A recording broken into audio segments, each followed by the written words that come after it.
உங்கள் அனைவருக்கும் என்னுடைய அன்பான வணக்கம். புனித ரமலான் இப்தார் நிகழ்ச்சியை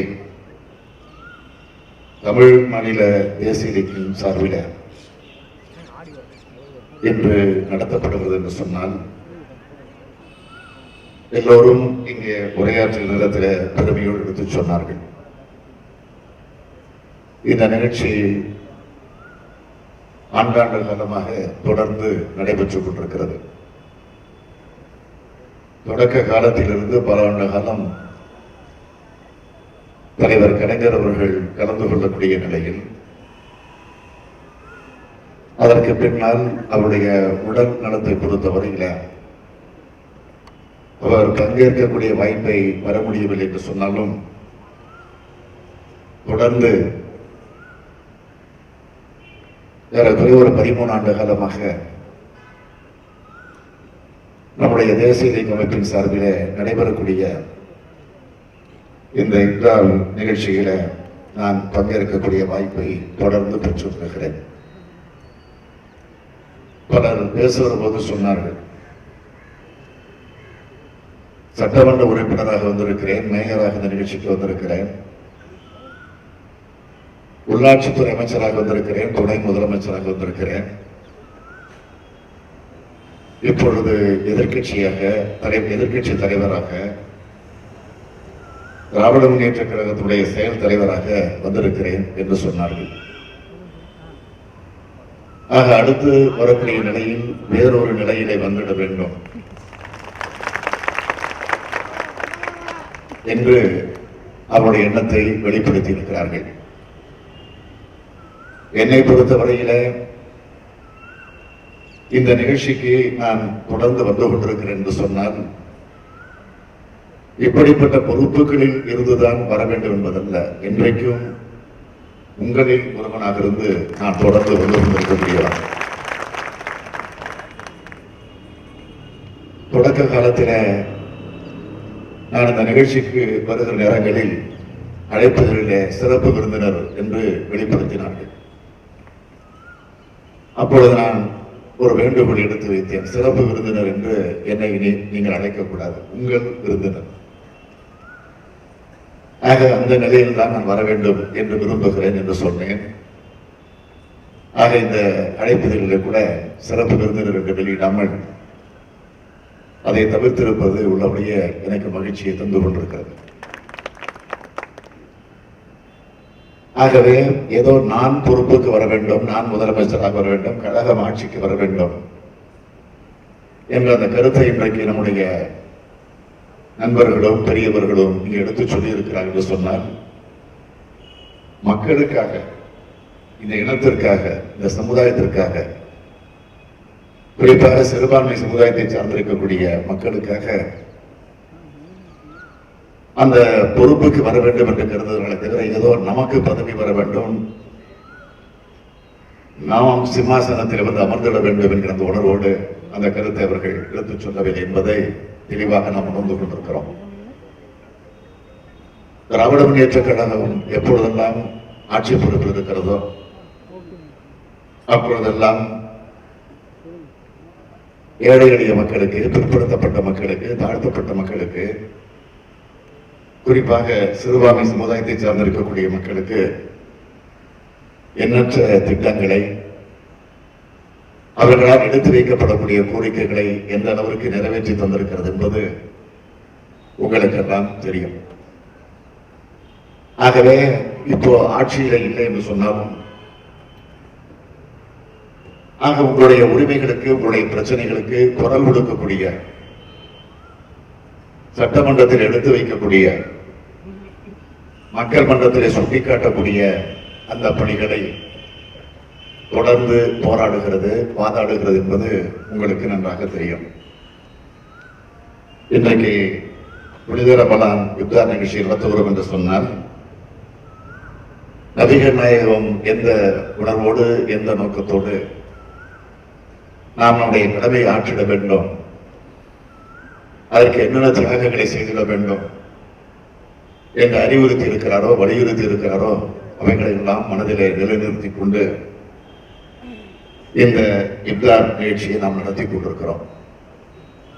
நாம் சமத்துவமாக இருந்திட வேண்டும், சகோதரத்தோடு வாழ்ந்திட வேண்டும், வேற்றுமையில் ஒற்றுமையை கண்டு அந்த அடிப்படையில் நாம் வாழ்ந்திட வேண்டும் என்பதை உறுதி செய்து கொள்ளக்கூடிய நிலையிலே தான் தொடர்ந்து இது போன்ற இப்தார் நிகழ்ச்சிகளை நடத்தி கொண்டிருக்கிறோம். அப்படிப்பட்ட இந்த நிகழ்ச்சியில் நாம் எல்லாம் அந்த உணர்வோடு கலந்து கொண்டிருக்கிறோம்.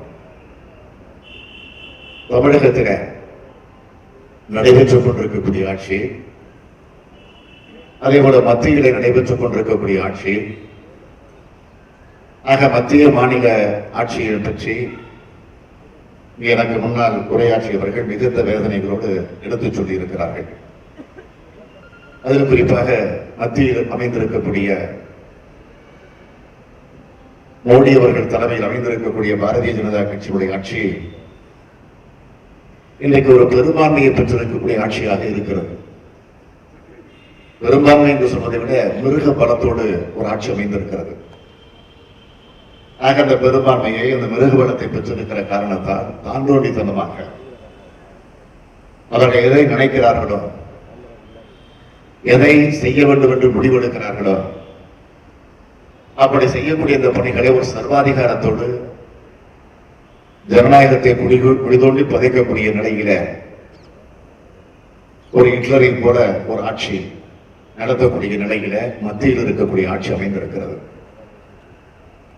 இன்றைக்கு அதனால் மக்கள் எந்த அளவிற்கு பாதிக்கப்பட்டிருக்கிறார் என்பதை நாம் உணராமல் இருந்துவிட முடியாது.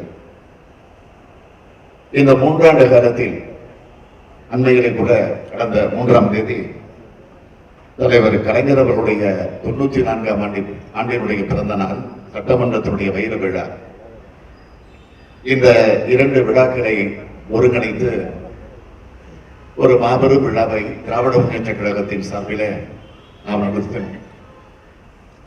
அந்த விழாவிற்கு அகில இந்திய அளவில் இருக்கக்கூடிய தலைவர்கள் எல்லாம் வந்தார்கள். பல முதலமைச்சர்கள் பங்கேற்றார்கள். ஆக அந்த நிகழ்ச்சியில ஒட்டுமொத்தமாக அனைவரும் எடுத்து வைத்திருக்கக்கூடிய கருத்து, நாடு வாழ வேண்டும், நாட்டில் இருக்கக்கூடிய மக்கள் நிம்மதியோடு இருந்திட வேண்டும், மதச்சார்பின்மையோடு மக்கள் வாழ்ந்திட வேண்டும் என்ற அந்த நிலையில அந்த சிறப்பான கருத்துக்களை எல்லாம் எடுத்துச் சொல்லி இருக்கிறார்கள். தலைவர் கலைஞர் அவர்கள் தன்னுடைய பொது வாழ்வில எந்த லட்சியத்தை, எந்த குறிக்கோளை அடிப்படையாக வைத்து தன்னுடைய அரசியல் வாழ்வை நடத்தியிருக்கிறார்களோ, ஆக அந்த லட்சிய உணர்வோடு நாம் நம்முடைய கடமையை ஆற்றிட வேண்டும். அதற்கு நாம் அனைவரும் ஒன்று சேர வேண்டும், ஒருங்கிணைந்து பாடுபட வேண்டும் என்ற அந்த நிலையில அந்த நிகழ்ச்சி நடந்தது என்பது உங்களுக்கு தெரியும். அந்த விழாவில நானும் கலந்து கொண்டு பங்கேற்று உரையாற்றும் நேரத்தில் ஒரு செய்தியை குறிப்பிட்டு சொன்னேன். 3 ஆண்டு காலமாக இந்த ஆட்சி நடந்து முடிந்திருக்கிறது, மத்தியில் இருக்கக்கூடிய ஆட்சி நடந்து முடிந்திருக்கிறது. ஆனால் இந்த 3 ஆண்டு காலத்தில் மோடி தலைமையில் அமைந்திருக்கக்கூடிய பிஜேபி ஆட்சி மக்களுக்கு ஏதேனும் பணிகளை செய்திருக்கிறது என்றால் இல்லை. அதையெல்லாம் மூடி மறைக்க வேண்டும் என்பதற்காக திடீர் என்று புதிய அறிவிப்புகள், சர்வாதிகாரத்தோடு எடுத்துச் சொல்லக்கூடிய அந்த அறிவிப்புகள் அமைந்திருக்கிறது. நாட்டினுடைய முதுகெலும்பாக விளைந்து கொண்டிருக்கக்கூடிய விவசாய பெருங்குடி மக்கள், அந்த விவசாய பெருங்குடி மக்கள் எடுத்து வைக்கக்கூடிய கோரிக்கைகளுக்கு கூட செவிசாய்க்க முடியாமல், அந்த பிரச்சனைகளை அறிந்து கொள்ள முடியாத நிலையில ஏதோ தமிழகத்தில் இருக்கக்கூடிய விவசாய பெருங்குடி மக்கள் மட்டுமல்ல, கடந்த 2-3 நாட்களாக மத்திய பிரதேசத்தில் நடந்து கொண்டிருக்கக்கூடிய கொடுமை, அங்கே இன்றைக்கு பல பேர் சுட்டு தள்ளப்படக்கூடிய அந்த அக்கிரமங்கள் மத்திய பிரதேசத்தில் நடந்து கொண்டிருக்கு. ஆக இந்தியா முழுமையுமே இன்றைக்கு இந்த நிலை இருந்து கொண்டிருக்கிறது. அதை பற்றி எல்லாம் மோடி கவலைப்படல. ஏதோ ஒரு உலகம் சுற்றுவாரி பண்ணி போல அவர் இன்றைக்கு ஒவ்வொரு நாடாக சென்று கொண்டிருக்கிறாரே தவிர நாட்டு மக்களுடைய பிரச்சனை பற்றி சிந்தித்து பார்க்க முடியாத நிலையில ஒரு ஆட்சியை நடத்தி கொண்டிருக்கிறார். திடீரென்று நோட்டுகள் செல்லாது என்று சொன்னார். அதனால் நாட்டினுடைய பொருளாதாரம் எந்த அளவுக்கு சீர்கோடு அடைந்தது என்பது உங்களுக்கு தெரியும். அதற்கு பிறகு மாட்டு இறைச்சிக்கு தடை என்று உத்தரவு போட்டிருக்கிறார். ஆக அதற்கு எதிர்ப்பு எந்தெந்த நிலையில் வந்து கொண்டிருக்கிறது என்பது உங்களுக்கு தெரியும். இன்று கூட கேரள மாநிலத்தில் சிறப்பு சட்டமன்றத்தை கூட்டி அந்த சட்டமன்றத்தில் மத்திய அரசு கொண்டு வந்திருக்கக்கூடிய அந்த சட்டத்திற்கு எதிர்ப்பு தெரிவித்து அதை உடனே திரும்ப பெற வேண்டும் என்று வலியுறுத்தி தீர்மானம் நிறைவேற்றுகிறார்கள். அதேபோல பல மாநிலத்தில் இருக்கக்கூடிய முதலமைச்சர்கள் அதை கண்டித்திருக்கிறார்கள்.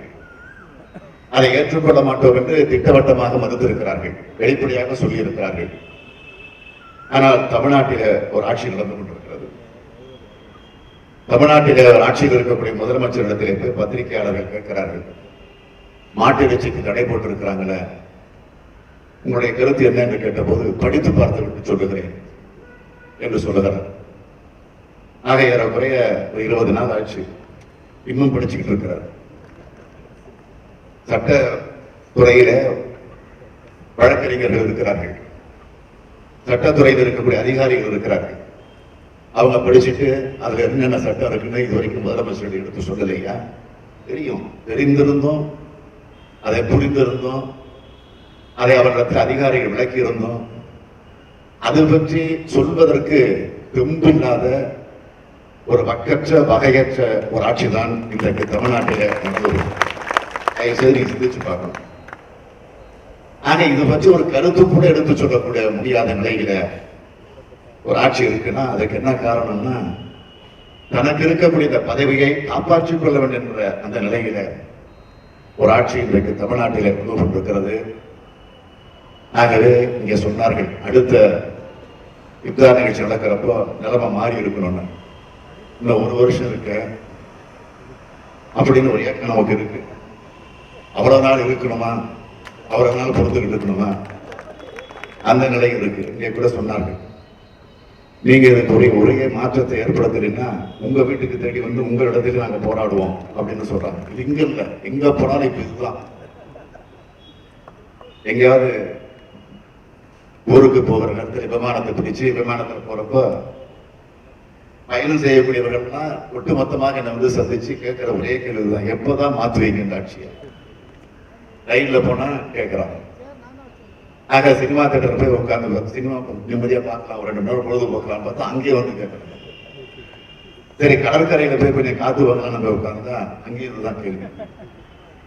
ஆக இன்று காலையில திருவள்ளூர் மாவட்டத்துல தூரெடுக்கிற பணியை பார்வையிடுவதற்காக சென்ற போது அங்கிருந்த மக்கள் எல்லாம் ஒன்று சேர்ந்து இந்த கேள்வியைத்தான் திரும்ப திரும்ப கேட்கிறார்கள். ஆக இன்றைக்கு நாடு முழுவதும் தமிழகத்தில் இந்த ஆட்சி மாற்றம் எப்போ உருவாக போகுது, இதற்கு ஒரு எப்போ முடிவு வரப்போகிறது என்ற நிலையிலே தான் இன்றைக்கு காத்துக் கொண்டிருக்கிறார்கள். ஆக அது விரைவில் வரத்தான் போகிறது, வேறு யாருக்கும் இந்த சந்தேகத்துக்கு போவதில்லை. ஆனால் இன்றைக்கு 1 அணி 2 அணி 3 அணி எத்தனை அணிகளாக பிரித்தாலும் ஒரு சனியாக ஒரு பிணியாக இன்றைக்கு மக்கள் அதை கருதி கொண்டிருக்கிறார்கள். பாத்தீங்கன்னா டிவியில உட்கார்ந்தோம்னா breaking news breaking news breaking news தான். அரை மணி நேரத்துக்கு ஒரு பிரேக்கிங் நியூஸ். என்ன பிரேக்கிங் நியூஸ்னா, இது வரைக்கும் 15 பேர் ஆதரவு, ஒரு அரை மணி நேரம் கழிச்சு அது இன்னும் 5 பேர் சேர்ந்துட்டாங்க. இப்படித்தான் டிவியில வந்து கொண்டிருக்கக்கூடிய செய்திகள் வந்து கொண்டிருக்கிறது. இதெல்லாம் வேடிக்கையாக இருந்தாலும் வெட்கப்பட வேண்டிய, வேதனைப்பட வேண்டிய ஒரு நிலையாக கொண்டிருக்கிறது. ஆக இன்றைக்கு அவர்கள் ஆட்சியில் இருக்க வேண்டும் என்று கருதுவதற்கு காரணம் கொள்ளையடிக்க, நாட்டை முட்டிச்சுவராக்கிற நிலையில் இருந்து கொண்டிருக்கிறார்கள். இதற்கெல்லாம் ஒரு முடிவு கட்டக்கூடிய வகையில உறுதி எடுக்கக்கூடிய நிகழ்ச்சியாக இந்த புனித ரமலான் இப்தார் நிகழ்ச்சியை நாம் பயன்படுத்திக் கொள்ள வேண்டும் என்று உங்களை அன்போடு கேட்டுக்கொண்டு, எந்த உணர்வோடு இந்த நிகழ்ச்சி நடத்தி கொண்டிருக்கிறோமோ அந்த உணர்வு வெற்றி பெற என்னுடைய அன்பான வாழ்த்துக்களை திராவிட முன்னேற்ற கழகத்தின் சார்பிலும், குறிப்பாக தலைவர் கலைஞர் அவர்களின் சார்பிலும் உங்கள் அனைவருக்கும் என்னுடைய அன்பான வாழ்த்துக்களை தெரிவித்து என் உரையை நிறைவு செய்கிறேன். நன்றி, வணக்கம்.